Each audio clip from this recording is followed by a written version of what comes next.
Welcome back to my channel পূজার life style. সবাই কেমন আছো? আশা করি খুব ভালো আছো। আমিও কিন্তু খুব ভালো আছি। তো দেখো, আজকের প্রথম ভিডিওটাই কিন্তু স্টার্ট করলাম আমাদের ঠাকুরের জায়গা থেকে, কারণ এটা হচ্ছে তোমার দাদার জন্মদিনের ব্লগটা দিচ্ছি। তোমরা তো থাম্বনেল দেখে বুঝেই গেছো। তো প্রথম শুরুটা আমার ভগবান দিয়েই শুরুটা করা হোক।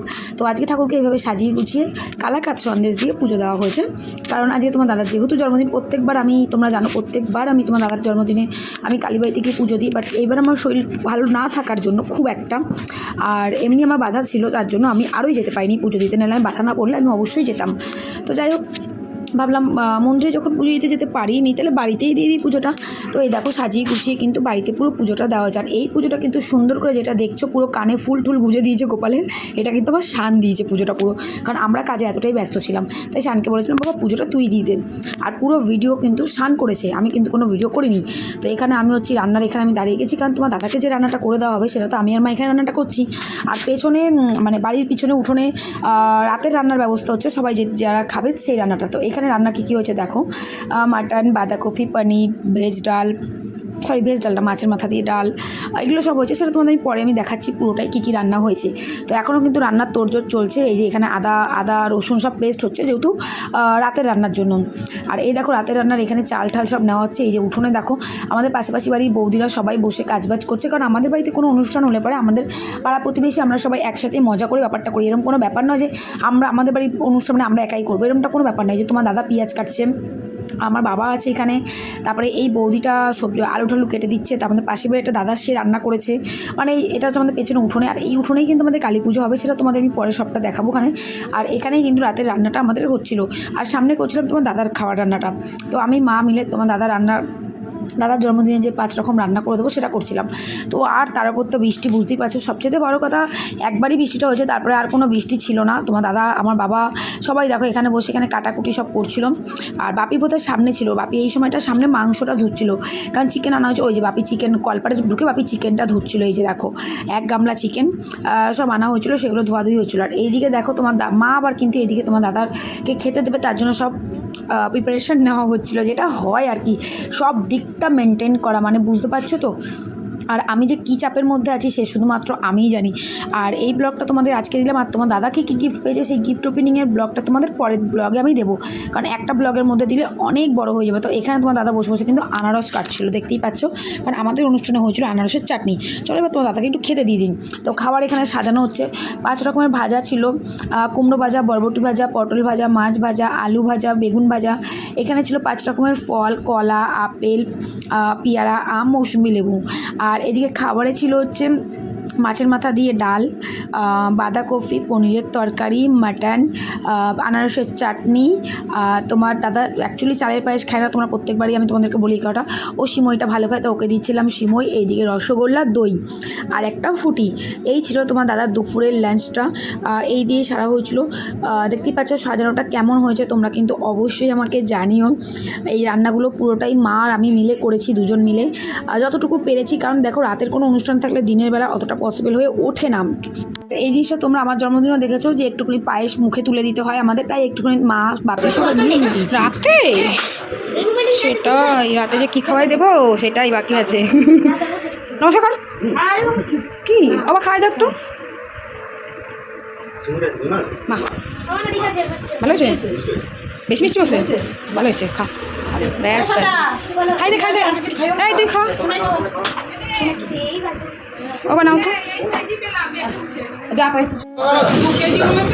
অল্প একটু না, খাই দে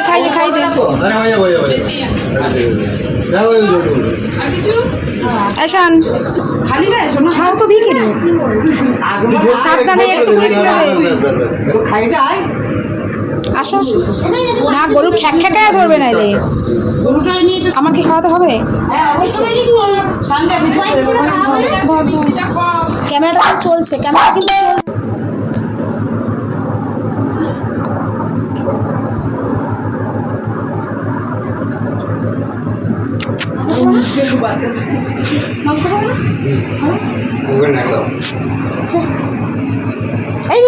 আনারসের চাটনি করেছিল না, কাগজের প্লেট নাও, তরকারি করে না এটা আমার ইয়ে ভালো লাগে তোমার ওই শাকাও ভালো লাগে। চলো এখানে কিন্তু দেখো রান্না হচ্ছে, এটা কিন্তু আমাদের পাশের বাড়ি একটা দাদা ওই রান্নাটা করছিল, মাও ছিল, সবাই মিলেই করা হচ্ছিল। তো যে কি বললাম তোমাদেরকে, আমাদের কোনো অনুষ্ঠানও সবাই মিলে একসাথে হাতে হাতে করা হয়। বড় কিছু অনুষ্ঠান হলে সেটা রান্নার ঠাকুর রাখা হয়, কিন্তু 50-60 জনের ব্যাপার ছিল আমাদেরকে, যেমন 65 জন লোক ছিল, 65 আই থিঙ্ক 70 জন লোক ছিল। তো আমরাই সবাই করে নিয়েছিলাম, দেখতেই পাচ্ছ। আর বিরিয়ানিটা কিন্তু আমি ভালো বানাতে পারি, তার জন্য বিরিয়ানির জায়গাটা আমাকেই বসতে হয়েছিল, সেটা তোমরা নিজেরাও দেখতে পারবে। কারণ বিরিয়ানিটা no doubt, biryani, fried rice আমি এগুলো ভালো বানাতে পারি। এটা হচ্ছে আমাদের পাশে আর একটা দাদা, ওকে বলেছি দাদা একটু তুই সালাডগুলো কাট, মানে সবাই মিলেই আর কি করা হয়। কারণ তোমরা আমার আগের যত ভিডিও দেখেছো, যে যতজন আছো আমার সাথে আজও পর্যন্ত 2 বছর 3 বছর ধরে ইউটিউব জার্নিতে, তোমরা দেখেছো আমাদের পাড়ার মধ্যে কোনো একটা অকেশন করলে আমরা সবাই মিলে ঝুলে এইভাবে করি। তো চলো এবার বিরিয়ানিগুলো আমি সাজাবো, সবটাই গুছানো হয়ে গেছে। তো এখান থেকে আমি বিরিয়ানিটা সাজিয়ে নিয়ে বেরোবো আবার তোমার দাদার কেক কিনতে, কারণ এখনও অবধি কিন্তু তোমার দাদার জন্মদিনে কেক আমি কিনতে যাইনি, কারণ আমি সময়ই পাইনি সারাদিন। তো এই যে এখানে কিন্তু আমি আর মা মিলে বসে গেছি বিরিয়ানি বানাতে, আর ওই দাদাটাও আছে। তো পুরো প্রিপারেশানটা এখানে এটা আমি করি, কারণ এই জায়গাটা আমি ভালো করতে পারি, মাতে বলছে তুই কর। তো পুরো মানে ব্রেস্তা, কালার, দুধ, কেওড়ার জল, এগুলো সব একসাথে মিক্স করে আমি আগে দিয়ে রেখে দিয়েছিলাম। তো এই যে আলুগুলো মাঝখানে, কারণ আমাদের রান্না আজকে রেসিপিতে হয়েছিল আলু বিরিয়ানি, চিকেন কষা, আনারসের চাটনি, পাঁপড় ভাজা, মিষ্টি, হ্যাঁ পান্তুয়া আর রসগোল্লা। তো এই দেখো আমরা কিন্তু চলে এসেছি কথা বলতে বলতে কেকের দোকানে। তো কেকের দোকানে এসে কী কেক নেবো সেটাই দুজন মিলে চয়েস করছে। চলো দেখা যাক কী কেক নেওয়া যায়। তোমার দাদাই কিন্তু পছন্দ করে কেক নিয়েছে। দেখো না চকলেট 350। হ্যাঁ আপনি কি লাভ নেই। 750 কোনটা এটা? না না না না পয়সা বাঁচলে আমাকে তাহলে আবার গেছে গরিব মানুষ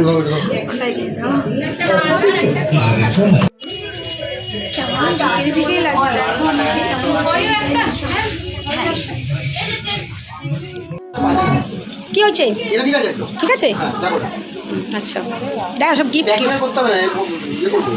আগে বলতে পারতি, আমি পয়সাটা খরচা করে গেঞ্জিটা আনতাম না, পয়সাটা বাইচে যাইতো আমার।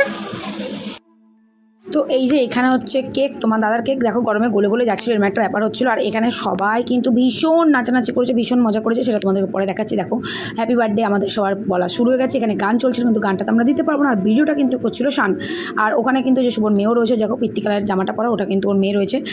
তো এখানে সবাই ছিল, এটা কখনোই নয় যে ও ছিল না এই ছিল না, এরকম কোনো ব্যাপার নয় কিন্তু। কারণ এখানে অনেকেই পজিটিভ ভিডিও, অনেকে নেগেটিভ কমেন্ট করে, যাই হোক সেটা আমি কিছু বলতে চাইছি না, যার যেমন ইচ্ছা সে যেমন কমেন্ট করবো, আমার পোষে আমি রিপ্লাই করবো, না পোষে রিপ্লাই করবো না।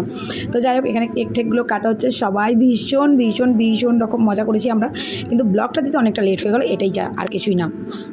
তো আমরা দুজনকে খাইয়ে দিই, তারপর গোলুকে খাইয়ে দিচ্ছিলাম একটুখানি, কারণ খুব বেশি তো গোলুকে খাওয়াতে পারবো না। আর এখানে আমরা পুরো নাচানাচির মুডে ছিলাম, সত্যি কথা বলতে। আমি মাকে বলছিলাম শিগগিরই কেকটাকে সরিয়ে নিয়ে যাও, নাহলে কেকের মধ্যে নোংরা টোংরা পড়লে একটা মুশকিল হবে। তো এখানে একটা দাদা বলছিল দাদা একটু ফটো তুলবো। তো পুরো প্রোগ্রামটা আমাদের বাড়ির সামনে রাস্তার উপরেই কিন্তু পুরোটা হয়েছে, আর আমরা কিন্তু এখানে সবাই মজা করছি নাচানাচি করার জন্য। আর আমাদের বার্থডে বয় কিন্তু সেলফি তুলতে প্রচণ্ডভাবে ব্যস্ত, দেখতেই পাচ্ছ বৌদিদের সাথে সবার সাথে সেলফি তুলছে, ভীষণভাবে সে সেলফি তুলতে ব্যস্ত এখানে। তো সবার ফটো তোলা হয়ে গেলে পরে এখানে আমরা আবার নাচানাচি করবো। আর তোমার দাদার গিফট যেগুলো পেয়েছে সেগুলো তোমাদেরকে অবশ্যই আমি নেক্সট ব্লগে দিয়ে দেবো ওখানে। আর এত দেরিতে ভিডিওটা দেওয়ার জন্য সরি, সবাইকে বলছি সরি, কিছু মনে করো না, বুঝতেই পারছো আমি কতটা চাপের মধ্যে থেকে আছি। আর এই নাচানাচিগুলো তো সবাই মিলে চলছিলো, এরপর আরও বেশি নাচানাচি হয়ে গেছিলো, যেগুলো আমি এখানে দিইনি, কারণ নাচানাচিতে তো কোনো রকম আমি ভয়েস দিতে পারছি, মানে সাউন্ড দিতে পারবো না, এখানকার কপিরাইট খেয়ে যাবো, তার জন্য আমাকে কত আর এইভাবে দেবো, ওই জন্য ভাবলাম না থাক, আর নাচানাচির ভিডিওগুলো এখানে দিয়ে লাভ নেই, তাই সামথিং একটুখানি দিলাম। আর এখানে দেখো সবাই রাতে কিন্তু খেতে বসে গেছে, সবাইকে নিমন্ত্রণ করা হয়েছিলো, সবাই অনেকটা রাত এখন। তো এই ব্লগটা কিন্তু আমি এখানেই এন্ড করলাম, তোমাদের কেমন লাগলো অবশ্যই কিন্তু জানিও।